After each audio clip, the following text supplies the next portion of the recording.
akana babigura bakagura amavuta rwose. Yego. Amavuta y'amagurano. Ngo rumvise hari nayo hari umuntu baha 50 ngo agahita yagusukaho. Hari amavuta y'amagurano ameze nk'ikarita ya MTN. Ya pack ishize nyine nawe urabyumva. So abakristo biragoye kumenya. Ni ukuri. Mbivuga nk'iri jambo biragoye kumenya umumotari waje mu muhanda uwo munsi. Biragoye kumenya umumotari wasinze itabi. Biragoye kumenya umumotari wasinze wo gutwaye uko niko mu itorero bimera. Usanga umuntu ko nk'urugero ntabaza ngo se nguje mu muhanda kangahe.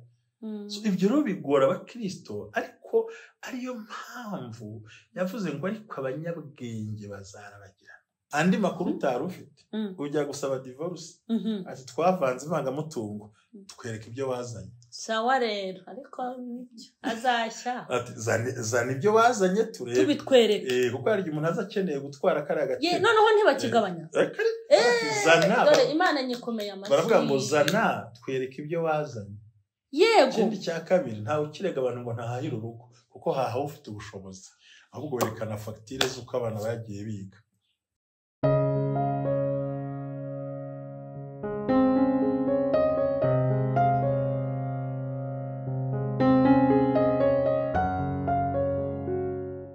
Ndabashuhuje mu izina rya Yesu Kristo w'i Nazareti nkuko bisanzwe turi kuri Mama Sharirene. Turasuhuza abakunzi bacu badukurikirana uko bwije nuko bukeye aho mureba ibiganiro ijambo ry'Imana impuguro zitandukanye ndetse n'abashyitsi nkomeje kugenda mbazanira mwarabibonye ko byagenze neza cyane. Hanyuma rero turabashuhuje abari mu Rwanda abaturanyi bacu b'u Rwanda abari muri Afrika ahantu hatandukanye abari muri Amerika ya ruguru n'iyepfo abari muri Europe muri Aziya muri Australia. Hari n'abandi rero ntaheruka gusuhuza bamaze ibisi bambwira ngo kutagidusuhuza. Abo ni bande? Ni abasirikare, ni abapolisi, ni abaganga ndetse n'abarimu. Mwese turabashuhuje mu kazi mukora gakomeye mufatiye runini benshi muri abantu b'ingirakamaro ku bantu benshi. Hanyuma rero ntago noneho ari umushyitsi Pastor Karame turakwakiriye kuri Mama Sharirene. Ya murakoze kunyakira nongeye kwishima ko mwongeye kuntumira.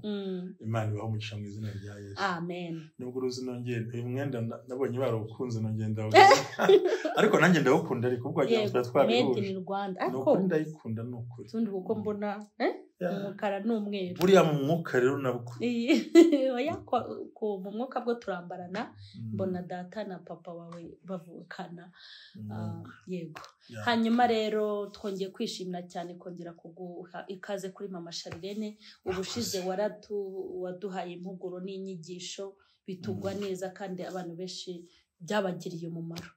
Ariko nonaha rwose ikintu ufitiye amatsiko cyane n'abadukurikiye bambwiye ngo nkubaze ndetse nanjye ariko mu mutima wanjye mpora ntekereza ubundi iyo umuntu ashaka kwitwa umukozi w'Imana iyo umuntu ashaka kwitwa apotre ashaka kuba bishop ashaka kuba pasteri aricara akavuga ati reka njye gushaka umuntu ansukeho amavuta. Ibi bintu ubundi bigomba kunyura mu zihe nzira koko? Ubu wasanga hari abantu bashaka kuba aba bishop. By'ukuri ibi byahozeho kuva kera mu ntambara y'Abisiraheli n'Abayuda. Witwa Yerobowamu yafataga umuntu wese ushaka uwo mutambyi akazana imasa 7 n'abapfizi bakitwa umutambyi bitari Imana. Ariko ubundi impano y'Imana no kurobanura ku muntu. Ubundi ushobora kubishaka ariko byo bitagushaka. Ayiwe data we. Hanyuma rero nibatera agatebe bicare ukumva. None ikindi cya kabiri ukajya no kubishaka nyine bakabigwari ugasanga birakugoye ko atari wo muhamagaro. Kuko abantu bashobora kubona uri kuri kamera uri kuvuga ati bira amashari n'umukozi w'Imana mbega akumva akagira ngo ni ibintu umuntu yapfuye kwakira ahubwo ni kenshi twifuza kubisohokamo ariko ukabara imbaraga zigusukuma ukibaza nkanjye nakagiye mu bushinjacyaha nagasabye akazi nakabaye umwavoka nakagiye diplome ukumva hari ijambo rihari ubundi kumva ubishaka pe na Bibiliya yabivuze neza cyane iravuga ngo umuntu wese wifuza kuba umwepiskopi yifuje ikintu cyiza. Urumva ko ari ikintu cyiza ariko sanga kibone hari kondisiyo. Yego. Rero ariko muri iyi minsi nindi yatambutse umuntu ati genda giye umuntu aranyimika. bakamwimika nyine akimikwa, ariko ubundi abahigeragezwa nk'aba twakuriye mu itorero ryabidusabaga aho bazagutoranya uvuye mu bakristo batoya baguye kwigisha, urahavuye urazamutse ugeza bakazagucunga bakuzamura hakaba n'abantu bati gere ndumva nkeneye kuba pasiteri munyimike ibindi nirwariza. Akavuga ati sawa, akayimuhereza ku mpamvu runaka. Hakabaho n'ababigura bakagura amavuta rwose. Yego, amavuta y'amagurano. Ngo warumvise hari umuntu baha 50 ngo agahita yagusukaho. Hari amavuta y'amagurano ameze nk'ikarita ya MTN. Ya pack ishize nyine nawe urabyumva. Amavuta ameze nka pack nyine. By'ukuri koko ni mu buryo bw'ishutara, gusa icyo nzi cyo umuntu wifuje kuba umushumba, wifuje kuba apotre, wifuje kuba umuvugabutumwa w'umuhanuzi, yifuje ibintu byiza rwose. Ariko nubwo abyifuje nareke nyirabyo amuyobore neza kandi bizamugendekeza. Ko niba hari ibintu bigora kubakurikirana amasharene, niba hari ibintu bigora no kwitwa ngo no kwitwa apana kwiyita. Yego, kwiyita byonyine bakakuzamura bakagusiga ya mavuta ya mbere, bakazakusigisha birenge, bakazamuka mu rwego, kandi ukurushaho kuzamuka mu mbaraga z'amavuta. Niba ari ufite baduye 20 uko uzamutse mu mavuta barazamuka. Yego, iyo unanutse utarapfuye yabyibuha ati mucunga aratwaye. Noneho ugahora uri muri izo ntambara z'abakwemera batakwemera, bakurwanya batakurwanya, abagucenga abaguca munsi. Kubera iki? Ndagira ngo ntangarize abakurikiye amasharene bari gukunda bamenye iri jambo ngo inzu y'umukene buri ntajya nasigaho n'ingufuri. None umujura yakuramo iki? Sicyo rero ahari ubutunzi niho abajura bahora. Rero ibintu Imana yaguteretsemo byinshi, ni nayo mpamvu Satani agomba kurwanya wa muntu kuko afite ibintu agomba kumukuramo. Yego, kandi n'ubundi urakinga ukazitira bakanga bagasimbuka igipangu, ugashyiraho kamera bakanga bakazicaho bakiba. Ibyo rero bivuze ngo akantu gato bashenye ubura kandi kantu k'ubwenge uyu munsi kavuga ngo abantu nibakurwanya bitavuye ku buswa bwawe. Yego, uzateka agateremusi k'icyayi. Amen. Kuko ni ikimenyetso cy'imbaraga ufite. Haleluya. Niba atakurwanya kubw'amakosa yawe abanzi bakiyongera. Amen. Teka agacyayi cyangwa agashyushyu kanyweraho, uvuga uti haleluya. Kuko buryo ubwinshi bw'abakurwanya baguhora ubusa. Yego, ni ikimenyetso cy'imbaraga ufite. Imana ihabwa icyubahiro. Ni Yesu. Ko nta muntu wakuvuga adafite ibyo akuvugaho. Yego, kuko umuntu wese urusha ubushobozi n'uburyo nta gihe agutindaho. Uburusha ubukurusha. Ariko wa wundi wakubitiweho wazamukiye atumva, uzi ko banarimba bakaterura amateka y'iyo kure. Yego, bakayakuriyo bakajya gucukumbura hasi kure, kajya kubaza baso na baso wanyu ibyo byari bimeze gusa. Kuko buri kintu uti okay, niba atari amakosa yanjye kandi nkaba numva imbere Imana ni sawa. Amina. Kandi amahoro nifatira icyo kunywa nduhuke mu gafanta umushyushyu bituze, kuko ubwinshi bw'abakurwanya ni ikimenyetso cy'imbaraga z'abamaze kugera. Kandi ikindi kandi hatazigera uvuga ngo nawe uvuga. Yego, aya nibyo. Buryo umunyembaraga ntavuga. Yego, narugeze kumbaza ati tukana ko yakuvuza ibintu ibi ntacyo byumvaho. Hashize iminsi ya munari ngiye arambaga ati runaka yavuze ibintu nibi aya nagaruka kamera bazi ko ntabakundira. Sikuneze musubiza mugane se ko numva yavuze bike kuri cyo nsanzwe muzi. Ati ziko muri tarakaye ndumva ibyo yavuze ari byo bike kurusha ibyo sanzwe mu. Kandi ikindi cya kabiri ndumva nta gishya, ibyo sanzwe mbizi.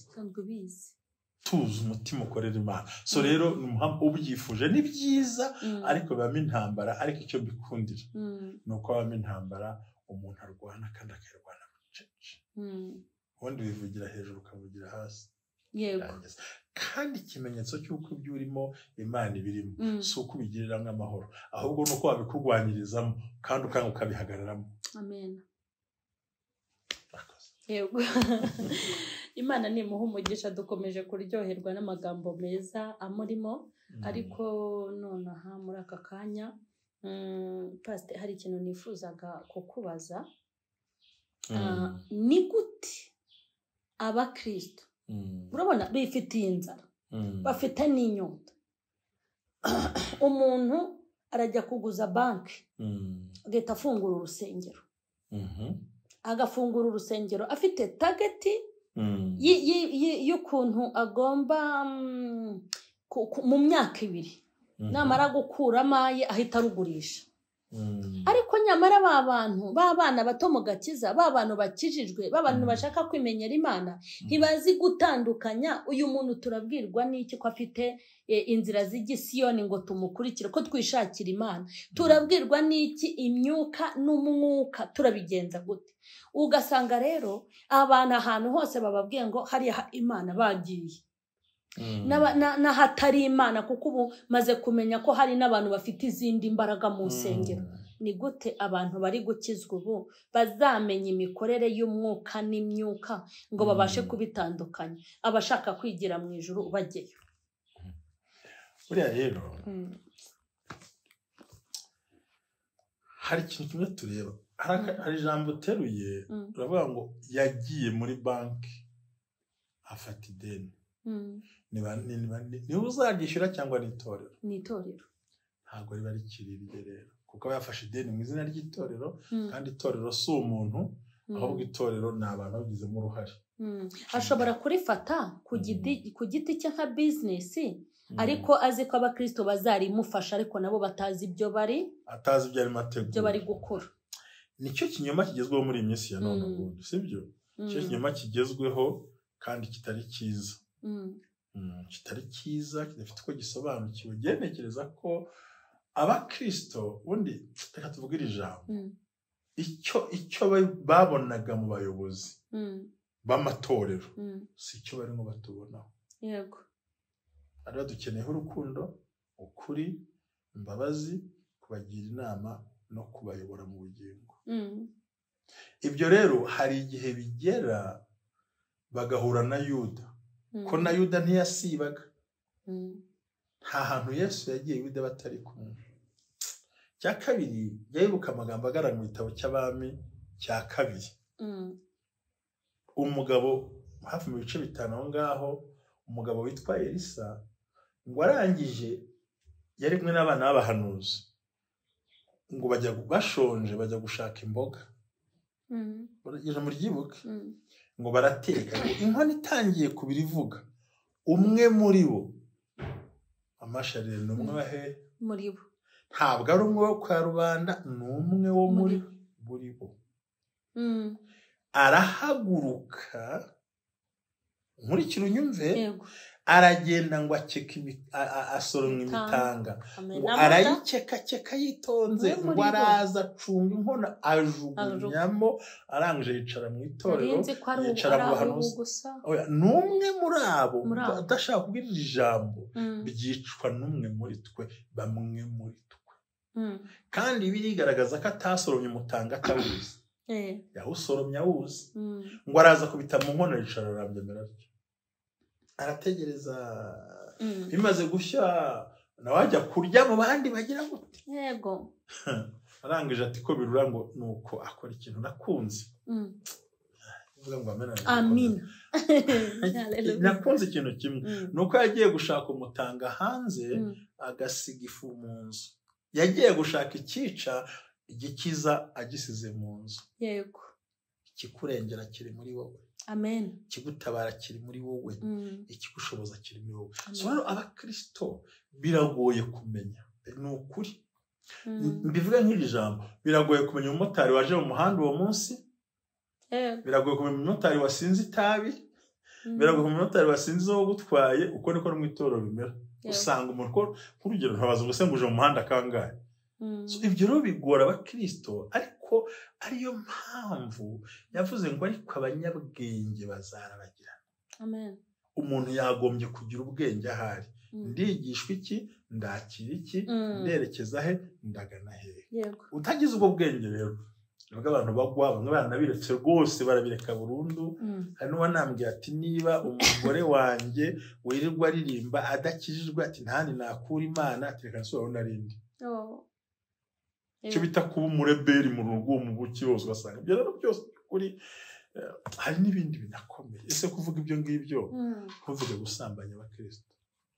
Maze iminsi mbyigisha kuri mama Sharirene gusambanya kuvuga ibyo abakristo byose umuntu kandi yaje gusanga yaje kwegereye muri make twarinjiriwe ariko ibi ni ibimenyetso by'imperuka. Rero nkavuga ngo umuntu twagira inama mu Kristo najya agira amakenga. Yego. Kandi cyumva tumva neza abazimana. Yego. Cya kabiri cya gatatu nubwo mu isi hari abanduye ariko hari n'abazima bamuyobora. Yego. Ahaguha amahoro ubari uhagarara. Imana iguha umugisha cyane. Hanyuma rero mwabyumvise nubwo turi bukoresha umwanya munini cyane ariko muri aka kanya hari ijambo nashakaga ngira ngo udusobanurire. Ni ijambo riri mu rwandiko rwa mbere Pawulo yandikiye Timoteyo ibice byaho 5:8. Mbabarire udusobanurire kuri iri jambo riravuga ngo ariko niba umuntu adatunga abe cyane cyane abo mu rugo rwe aba yihakanye ibyizerwa kandi ababaye mubi hanyuma yutizera. Ndashaka utubwire iri jambo ririmo hagati rivuga ngo abo mu rugo, kubera ko abo mu rugo Bibiri yivuga. Hari ukuntu rimwe nigeze mba ndi kumwe n'umuntu ambwira umushumba ufite ukomeye wigisha kandi muzima pe w'umupasiteri ubona afite ijambo rizima ariko aramvuga ngo afite abana bamunaniye afite ngo burase mumubona ameze kuriya ntafite umukobwa watwaye inda bakamushyingira atwite burase mubona kuriya uzi ko umuhungu we yize akanarangiza ariko ari ikirara kinywa n'urumogi ngo ese buri ubundi kujya mu nzu y'Imana ngo barirwa bigisha bazabanje bakigisha abiwabo mu rugo. Ndashaka mbanze menye iri jambo Bibiliya yavuze ngo umuntu utabasha gutunga abe mu rugo. Abo mu rugo ni umugore n'umugabo bonyine, ni umugore n'umugabo n'abana. Abo mu rugo Bibiliya ishaka kuvuga nabaye. Urakoze cyane abo mu rugo ishaka kuvuga n'abantu bose baba mu rugo rwawe, cyane cyane abawe. Yego. Uvuga ngo hari abo ufite ariko abari mu rugo rwawe. Abaho ngaho hari n'abawe, hari n'aburera ariko bari abo mu rugo rwawe. Amina. Nabivuga rero cyane cyane abo mu rugo rwaho ngaho. Ngo n'abana n'umudamu n'umugore n'abatuye muri urwo rugo kuko gutunga abe ni mu buryo bwinshi ariko cyane cyane abo mu rugo rwe abo ngabo abana umupapa mu ubwo buryo. Icya kabiri nshaka kuba kuri uwo muntu wavuze ngo kandi ngo umwe ngo yamushingiye ameze gutya abana be baramunaniye muri make. Reka mbakurira inzira ku murima. Pasiteri ntabyara umutima abyara umuntu. Umutima ubyarwa n'Imana. Agakiza umuntu arihariye amaraso yo turayasangiye n'abana bacu twabyaye abantu. Icyo nzi cyo niyo mpamvu Yesu yabwiye umugabo witwa Nikodemu ngo utabyawe ubwa kabiri n'amazi n'umwuka wera ntuzigera ubona ubugingo buhoraho. Mama Sharirene tubyara abantu ntabwo tubyara abantu tubyara imitima. Umutima n'Imana iwubyara ikaduha. Natwe twari babi. Rero ntushobora gufata ingeso z'umwana ngo bigite ko ari ukuranirwa k'umupasiteri cyangwa iki. None se ubwo Bibiliya yari ishatse kuvuga iki ngo nanirwa gutunga abawe bo mu rugo? Ubundi mbere na mbere Timoteyo kugira ngo Timoteyo mu isesero kandi ngo abantu bakundije. Nanjye nkunda gukurikirana channel yanyu kandi ariko kugira buri gihe iyo mbonye akanya cyane nabonye notification ndahita nkurikirana iyo bingezeho.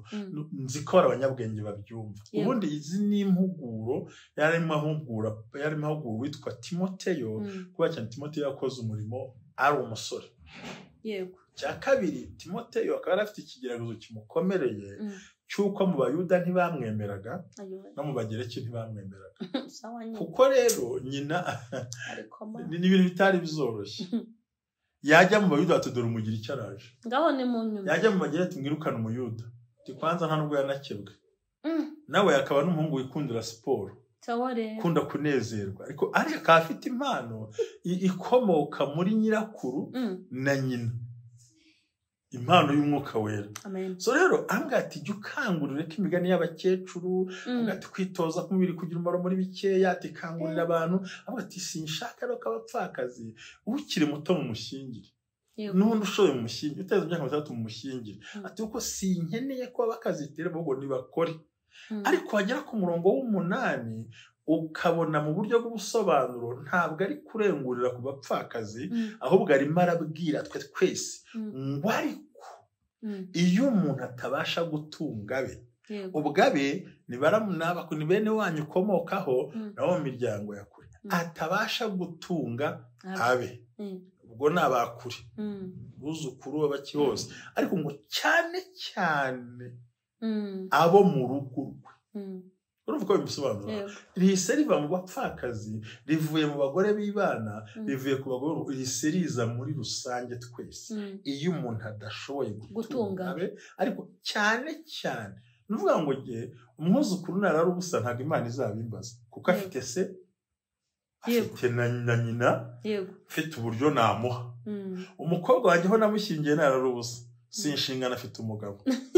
Ni ukuri abo mfite uburyo naba, mfite uburyo naba, ariko abo nzabazwa naba ari mu nzu yanjye.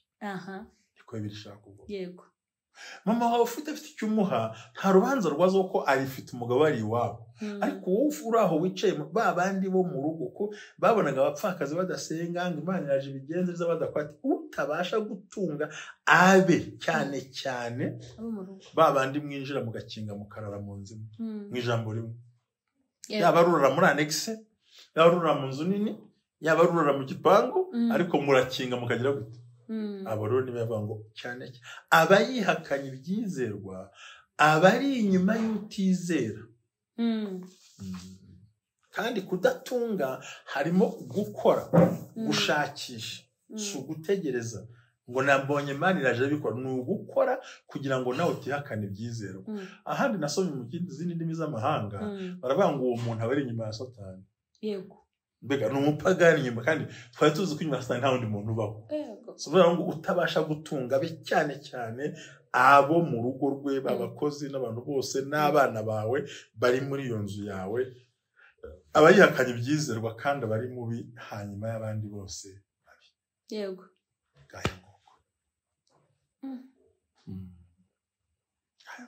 Iryo rero Pawulo ntiyabikanguriye abapfakazi, ntiyabikanguriye abadamu b'ibana, ariko no muri iyi minsi noneho burya hari n'abagabo b'ibana. Yabikangurira n'abagabo b'ibana barahari pe. Yabikangurira abagabo b'ibana rwose, umugabo urugo rukamugora cyangwa bikamugora, n'akana ke yenda yakuye ku ruhande akajyana ku ruhande. Ko numva washubije ibintu byinshi wagiye usubiza ndanyurwa, ariko aha ntago ndi kunyurwa neza. Hanyuma reka nze nkubaze, sibyo? Ko abantu babifata bakabihuza n'imiryango, sibyo? Umugore n'umugabo barabanye ni babiri, sibyo?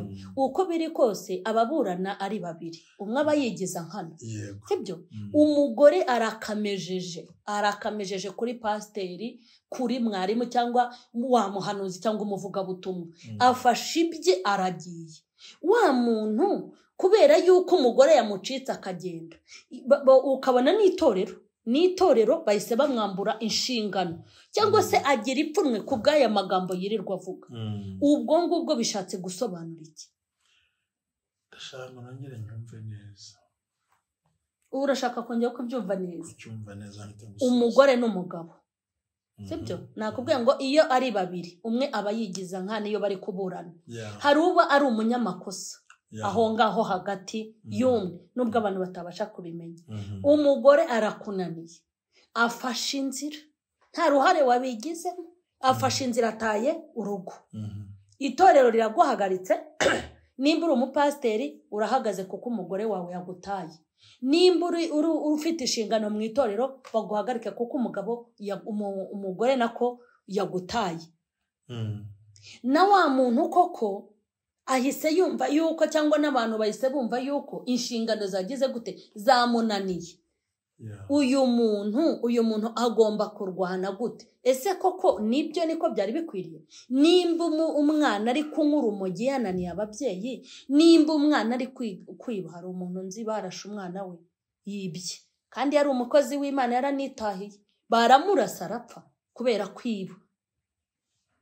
Ese koko uwo muntu nimba abana bamunaniye ahagarike umurimo, inshingano koko bazimukuremo? Ngiye ndashaka gusobanura ibintu bitatu biterwa na discipline y'amadini. Icya mbere, ese yibye kuko yabuze ibyarya cyangwa yibye ingeso? Yego. Niba yibiye ko yabuze ibyarya kandi bihari papa na mama babifite, icyo gihe uzagibwaho n'urubanza uri umugabo. Yego. Uranyumva neza? Ariko harya umwana, ese hari umubyeyi uvukaga agapfunyikira umwana ngo nanywe? Hari abakoze umwana kujya kwibase bibaho? Yego. Ndashaka gusubiza mu buryo ikibazo kimbaje kirimo uburyo butatu bwo gusubiza. Icya mbere, umuntu uzagibwaho n'urubanza n'uwananiwe kubahiriza inshingano z'urugo rwe kandi abifitiye uburyo. Amina. Uyu munsi no mu mategeko y'u Rwanda avuga ngo ufite ubushobozi niwe uhaha, ntibikigombera umugabo, ntibikigombera umugore. Harahiye. Andi makuru utari ufite, ujya gusaba divorce, ati twavanze ivangamutungo, twereka ibyo wazanye. Sawa rero, ariko nibyo azashya. Ati zana ibyo wazanye turebe, tubitwereke. Kuko hari umuntu azakeneye gutwara kariya gace. Noneho ntibakigabanya. Zana. Dore Imana nyikomeye amashyi. Baravuga ngo zana twereka ibyo wazanye. Yego. Ikindi cya kabiri, ntawe ukirega abantu ngo ntahahire urugo kuko hahawe ufite ubushobozi, ahubwo werekana fagitire z'uko abana bagiye biga. Urimo urankurikira? Rero wa mwana niba yiba kuko yabuze icyarya kandi waramuzanye ku isi atabigusabye, ufite urubanza. Yego. Ukomeye. Kabiri, ntabwo itorero ryakaguhoye umwana kuko hejuru y'imyaka 10 n'ingahe 18 21 umwana afite uburenganzira. Buriya 13 umuntu yemerewe gukora akazi mu Rwanda burya. 18 ariko ntemerewe kuba umuyobozi. Na 18 akaza ahabwa. Rero ugasanga kereka ibyabaye ku bana ari inkomoko yawe niho bikubera ikibazo. Ariko igihe se ntafite iyo ndibuguhe nkaba nakoze ni hakagize kandi ntacyo nakwimye. None se umwana nancika akagenda undi akagenda hari nabyo uzabimbaza se ko yagiye hariya. Icya kabiri, kuba umudamu yazinga igikapu akagenda kuko abonye ko kubana n'umuntu bitakimushobokeye. Ndererwa njya kurwana njya guhamagara. Mu by'ukuri ni cya kiganiro mperuka narakubwiye ngo bantu mwicaye ku ntebe abandi baburiye amahoro. Yego. Ujye mwirinda guca imanza. Yego. So rero bango utabasha gutunga cyane hari ukubigisha, hari ukubafasha, hari no kubarera. Ariko ibyo dukora byose umutima ufitwe mu kiganza n'Imana. Aho yavuze muri Yeremiya 18 ngo umutima w'umuntu ushobora ibintu byose gushukana kandi ufite indwara ntiwizera gukira. Uwiteka wenyine niwe urondora akawumenya. Urumva byitwa icyaha iyo ibyo abamvukaho n'urugo rwanyu itumye umugore agenda cyangwa umugabo agenda ari nge nyirabayazana w'icyo kintu. Yego. Ariko nabwiye se ati hagiye bwati genda ndumva ntakigukeneye mu maso yandagiye. Ese urashyiraho bariyeri, uramuzirika, urashyiraho umugozi, haryo urakora iki? Rero hari ukuntu bambabarire abanyarwanda nziko na barundi bagukurikirana, uvye ngo bagukurikirana, hari igihe dushaka guhambiriza abantu ibintu byatubayeho neza turako natwe tubihambiriweho. Rero nkumva umuntu atatereranwa, utanamuca, utanamwambura ibyo akora, umuhora. Ibiri ku mwana mu gihe ntarabigize gute yabigezemo. Imana iguhumurize. Sinzi unyuzwe none. Oya none ndemeye. None ko ndanyuzwe. Yego. Turi no kwegera wenda umusozo. Hari ikibazo nashakaga kubaza mbariza n'abantu badukurikiranye. Nko ku abantu baba barahamagawe mu itorero, bagahamagarwa, Imana ikabahamagarira mu itorero ikabavuga ngo nimuze munkorere umurimo. Hanyuma bagahura n'intambara aho Imana yabahamagariye, kuko urabizi Imana yagiye idushyira ahantu mujye kwa hano mujye hano igenda ishyira abantu ahantu hatandukanye ngo bakorereyo umurimo. Hanyuma ukajya mu itorero rikakunaniza ukananirwa ukaba wagwa wacika intege, hahandi Imana yaguhamagariye ukahava ukigiraho bikoroheye, ariko ugakomeza kuba umwana mwiza, ugakomeza gukora umurimo nk'uko wari ufite, ukawimurira ahandi mu rindi torero, wenda nirwo rugero. Ibyo bintu wabisobanuriraho iki ku bantu bagiye bacika intege aho bahamagariwe cyangwa bakarishwa n'imihamagaro bakayireka? Ubundi umukozi w'Imana n'abankurikira n'abatwumva mwese, ntabwo twese twakira ibintu kimwe. Yego. Tunababara kimwe. Yego. Tunagira reaction kimwe. Yego. Njyewe nashima ko nifatiye ku rugero rwanjye. Ibikoni nakubiswe ni byinshi, ariko n'uyu munsi ndacyavuga ndi muri ADEPR. Imana ihabwe icyubahiro. Kandi aho kujya ntihabuze. Yego. N'ibyangombwa binyemerera gushinga itorero ntibyangora kuko amashuri basaba ndayafite. Amen. N'amavuta nayabona. Ariko ndavuga ngo ijwi ritarambwira ngo sohoka ugende. Yego. Harya ndabanjyanye nande. Urajyana nande. Uwo ni njye ubivuze. Ni wowe ku giti cyawe. Hakaba n'undi muntu Imana ibwira ngo genda ujye kunkorera hariya. Yego. Kuko Imana yaguye iki? Umuhamagaro. Yego.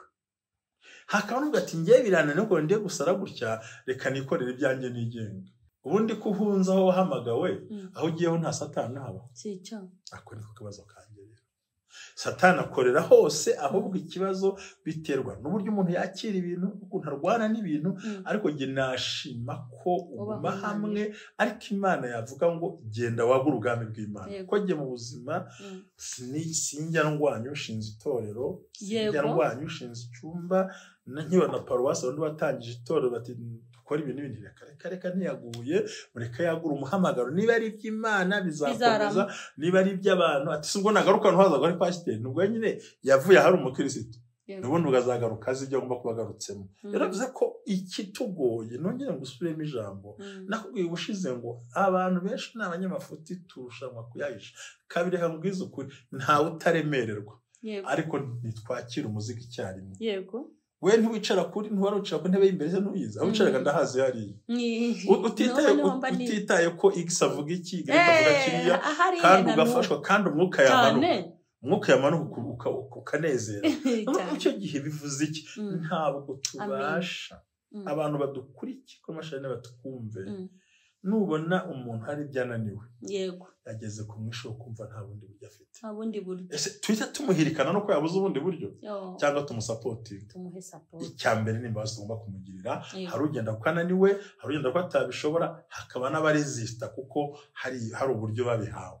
Kimwe nuko hari utinya urushinge, hari urukunda, hari utinya ibinini, hari utinya gute, bunafite ibintu atinya bye, hari utinya kugenda nijoro. Ntabwo ibintu biza biremereye, ndakubwiza ukuri, ibintu biza biremereye, ariko uburyo twakiramo ibintu nubwo buduha no gufata umwanzuro. Amen. Hari uko bamwe bananiwe, abandi Imana bahamagaye, abandi bavuga ati hoya ariko Imana avuganye nanjye hano hantu. Imana ishimwe. Kuko kuva wavuka niba waravukiye ku musozi hatera, utibwira ngo uzapfa kuva ngo kwa kana k'abareza, uguma mpaka ubutayu buhinduye icyatsi kibisi. Amen. Murakoze cyane. Abakunzi ba Mama Charlene, ariko gato guce mu ijambo, ariko n'abagiye ntitukabanenge. Yego. Ahubwo tuye twibaza impamvu yabajyanye, ahakwiriye imbaraga tubashyigikira. Amen. Imana ni ukuri, izi ni impuguro za kibyeyi. Umuntu adafite n'agakiza yagira ubumuntu. Twige kuba abantu beza, twige kuba abantu beza badacira abandi imanza. Aba bantu mwirwa muzana kuri kamera ngo yataye umugore, ngo tubazaniye amakuru mashyashya, ngo yaratwikiye umugore ni iby'ibyo bakora ni bibi, ariko Bibiliya ivugaho iki? Twagiye tubiganira mu buryo butandukanye. Tubere abantu bacu umuti, tubajyane mu bitaro, amadenariyo yacu twatanze, Yesu azongera kuyo yaduhaye, hanyuma natwe azabitugororera kuko ni isezerano twahawe. Ikindi mbabwire, ntitukabeho ku ntebe yo gucira abandi imanza. Ntago tugira ikuzimu ngo tuzajyaneyo abo tudashaka, ntitugira n'ijuru ngo tuzicazemo abo twemera. Ubwo rero kuko twese turindiriye afande Jesus ari we uzaca imanza, nimuze nubona mwene so hari icyo umurushije umurushije gukizwa umugabanyirize kuri ako gakiza kawe, wenda nawe yakizwa. Abantu b'abanyantege nkeya nitubegere, abacumbagira nitugende turebe ukuntu tubunga, twifasha shitani guhuhura abantu b'Imana, ngo tubakorewe inkuru, amatitire n'amatamneri, tubavugiriza induru, noneho bari bafite nakuka kanyuma tugahita tubaheza umwuka. Kandi Bibiliya ivuga iki? Ngo icyo gihe umuntu uzaba bahohotera barwanya, ngo azaba avuga ngo afite ishyaka ry'ibyanjye. Pastor, turagushimiye, ndabizi ko n'ubutaha uzaza, kandi ubu rwose kuri Mama Charlene ugomba kuhaza kuko uri umuntu w'ingenzi kuri Mama Charlene. Hanyuma rero Imana nibaha umugisha abari bakurikiranye izi mpuguro n'izi nyigisho, Imana ibaha umugisha. Ongera utwibutse ya ministeri yawe aho bagukurikirana ibiganiro buri munsi ni ubumwe bw'abera ministries. Yego, iyo ni channel ye yise ubumwe bw'abera, ni ministeri yivuga butumwa, ijambo ry'ubwenge, gusobanura inzozi n'ibindi.